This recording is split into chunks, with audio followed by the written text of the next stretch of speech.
লোকটি হালকা করে এক মুঠো বালি তুলে ধরেছিল, কিন্তু মুহূর্তের মধ্যেই তার আঙুল কেটে রক্ত বেরিয়ে আসে।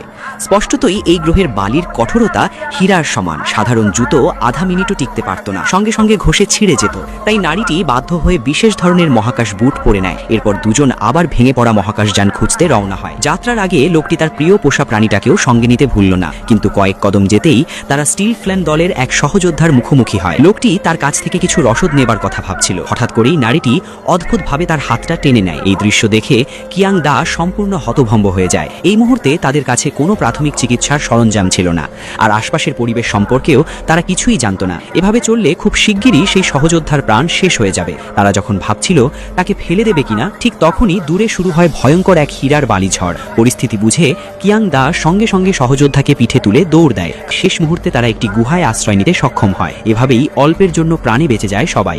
ঝড় থেমে যাওয়ার পর কিয়াং দা দূরবীনের মাধ্যমে দেখে দূরে কোথাও মহাকাশযান বিধ্বস্ত হওয়ার সময় নীল ধোঁয়া উঠছে। কিন্তু তারা যখন কষ্ট করে সহযোদ্ধাদের সঙ্গে মিলিত হয়, তখন দেখে খাদের ধারে থাকা সেই মহাকাশযানটি অবিশ্বাস্যভাবে সম্পূর্ণ